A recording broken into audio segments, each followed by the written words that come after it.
اور دوسرا سوال جہاں تک موسیقی کا ہے، دیکھیے اس کے اندر روایات دونوں طرح سے ملتی ہیں۔ بہت ساری روایات وہ ہیں جس سے موسیقی اور آلات موسیقی کا ممنوع اور حرام ہونا ملتا ہے، بہت ساری روایات وہ ہیں جس میں جواز کا پہلو نکلتا ہے، جیسے دف کی اجازت روایات میں موجود ہے، حضرت عائشہ صدیقہ رضی اللہ تعالی عنہ سے منقول ہے اور دیگر صحابہ اور صحابیات سے منقول ہے، حضور علیہ السلام کے سامنے یہ عمل ہوا وہ بھی منقول ہے۔ اب یہ اس کے بارے میں علماء نے تطبیق اور موافقت کی ہے، نہ تو مطلقاً اسے حرام اور ناجائز کہا جائے گا اور نہ ہی میں مطلقاً موسیقی کی بات کر رہا ہوں۔ اچھا ٹھیک، چونکہ اس پر علماء کی دو آراء موجود ہیں، فی زمانہ بھی موجود ہیں اور ہمارے قدیم علماء جو ہیں ان کی آراء بھی موجود ہیں۔ جس طرح کے قوالی کی صورت میں ایک موسیقی اور آلات موسیقی کا استعمال موجود ہے، تو وہ بھی صرف دف کی صورت میں نہیں ہے بلکہ دیگر آلات موسیقی ہیں۔ تو اس اعتبار سے یوں میں عرض کروں گا کہ وہ موسیقی جو انسان کے اندر نفس کو اور ہوائے نفس کو ابھارے اور ہیجان کی کیفیت کو پیدا کرے اور اس کے اندر کو اور اس کے جذبات اور فیلنگز کو شیطان کی طرف یا ہوائے نفس کی طرف یا خواہشات اور شہوات کی طرف لے کر جائے، تو یقیناً وہ ممنوع ہے، وہ حرام ہے۔ لیکن اگر موسیقی کے ساتھ کلام ایسا ہے جس کلام میں حمد الہی ہے، معرفت کے ہیں، بزرگوں کے عارفانہ کلام ہیں، نعت ہے تو یا کہ اس کے اندر اچھی تعلیمات پائی جا رہی ہیں، تو اس کے ساتھ اگر آلات موسیقی کا استعمال ہے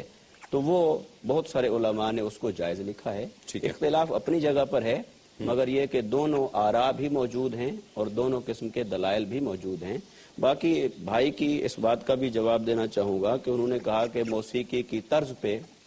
یا گانوں کی طرز پہ نعتیں پڑھی جاتی ہیں تو یہ کیسا ہے؟ تو پہلے تو میں یہ عرض کروں گا کہ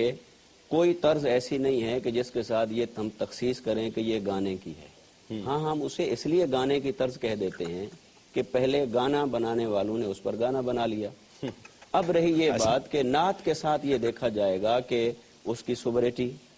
اس کے ساتھ اس کی پاکیزگی ہے، اس کی شائستگی ہے، اور اس کے ساتھ جو اسلام نے آداب اور اخلاقیات سکھائے پاکیزگی کے، تزکیہ کے، اگر ان کے تقاضے پورے ہو رہے ہیں تو پھر وہ طرز بھی جائز ہے، وہ موسیقی بھی جائز ہے۔ اور اگر اس سے ایک فحش کلامی یا اس سے ایک ایسا سرور اور ایسا کیفیت کا احساس پیدا ہو جاتا ہے کہ جو اسلامی آداب، ادب اور تعظیم اور پاکیزہ کلام کے موافق نہیں ہیں، تو پھر وہ یقیناً جائز نہیں ہوگا، وہ حرام اور ممنوع ہوگا۔ اس اعتبار سے اس کے اندر علماء کی دونوں آراء موجود ہیں۔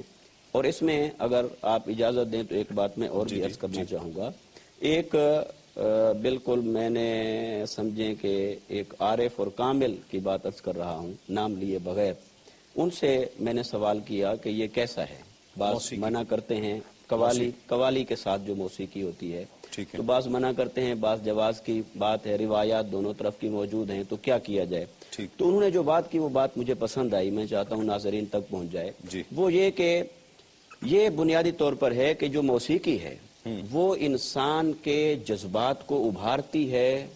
اور اس کی محبت کا جو قبلہ ہے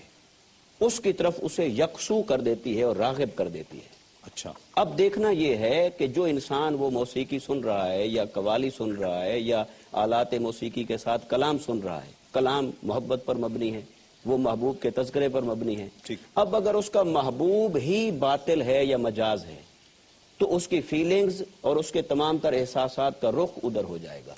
ایسے شخص کے لیے منع ہے۔ اور اگر نہیں، میری بات ذرا پوری ہو جائے پھر آپ ضرور اپنی رائے دیجیے۔ اور اگر ایسا ہے کہ کوئی شخص محبت الہی میں اور رسول صلی اللہ علیہ وسلم کی محبت میں وہ مستغرق ہے، ایسے میں وہ حمد، نعت اور عارفانہ کلام کے ساتھ آلات موسیقی سنتا ہے اور وہ اس کے اندر ایک ایسی کیفیت جذب کی پیدا کرتے ہیں کہ وہ محبت میں پکا ہو جاتا ہے، یکسو ہو جاتا ہے، اس کی پرواز ہو جاتی ہے، تو یقیناً اس کے لیے جائز ہے۔ یہی وجہ ہے کہ جنہوں نے قوالی کے ساتھ موسیقی کو سننے کی اجازت دی انہوں نے ساتھ شرائط ذکر کی ہیں کہ کس کا سننا ہے۔ تو گویا یہ عام آدمی کے لیے نہیں ہے حکم؟ جی ہاں، عام آدمی کے لیے نہیں ہوگا، عام آدمی کے لیے آپ ناجائز کہہ رہے ہیں؟ میں نے بزرگوں کی بات بیان کی ہے، میں خود تو ایک ناقص آدمی ہوں، میں ایک سوال کر رہا ہوں، یعنی عام آدمی کے لیے وہ موسیقی سننا ناجائز ہوگا جس کے ساتھ کلام بھی اچھا نہ ہو، جس کے اندر شائستگی بھی نہ ہو، اور وہ پاکیزہ کلام کے تقدس کو بھی پورا نہ کرتی ہو اور اس سے ہیجان پیدا ہوتا ہو، وہ جائز نہیں ہے۔ لیکن دف یا وہ ہلکی موسیقی جو نعت اور حمد کے ساتھ ہے وہ عام آدمی کے لیے بھی جائز ہے۔ عام آدمی کے لیے میں صرف یہ کہہ رہا تھا کہ یہ جو سوال ہے آپ کا یہ کمپلیکیٹڈ ہے اور اس کے لیے تھوڑا سا وقت چاہیے جس میں توضیح بیان کی جائے، آپ بیان اس میں بیان کی جائے۔ دیکھیں میں یہ کہہ رہا ہوں، میری گزارش صرف یہ ہے کہ آپ نعت جب سنتے ہیں تو اس کی طرز پہ نہ جائیں، بلکہ اس ادائیگی کو دیکھیں کہ وہ سرکار کی شان میں کیا کہہ رہا ہے۔ ٹھیک ہے نا؟ لیکن سننے والا یہ کہتا ہے کہ میں جب نعت سنتا ہوں تو مجھے وہ گانا ذہن میں آ جاتا ہے، میرا دھیان وہاں چلا جاتا ہے۔ دیکھیں سب سے پہلے تو نعت پڑھنے والے کو، نوحہ پڑھنے والے کو، مرثیہ پڑھنے والے کو اسلام میں جو چیزیں ہیں، پہلے تو اس بات سے اجتناب کرنا چاہیے کہ ایسی طرز بنائے جو گانے سے ملتی ہو۔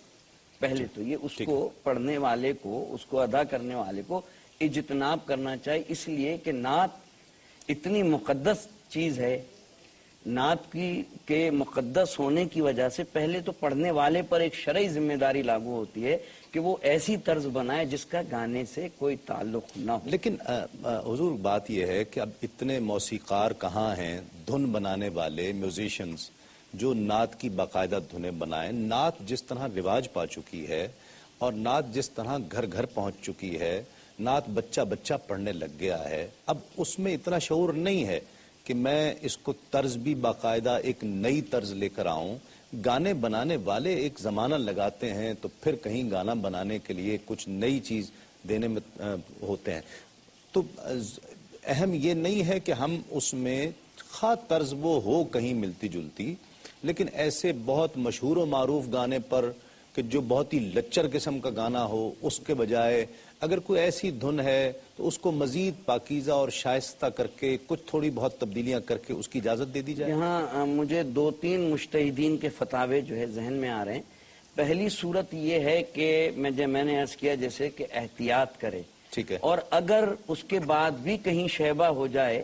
تو اس میں کوئی زیادہ حرج نہیں ہے، مگر تھوڑا سا پڑھنے والے کو بھی احتیاط کرنا چاہیے اور سننے والے کو بھی احتیاط میں اس پر مفتی صاحب کی رائے بھی لینا چاہتا ہوں، جو میں گزارش کر رہا ہوں، جو ایک سوال اٹھا رہا ہوں۔ اس صورت میں جائز نہیں ہے کہ جس صورت کے اندر جو ہے وہ اس کی نعت کی تعظیم، اس کا ادب اور اس کی شائستگی برقرار نہ رہے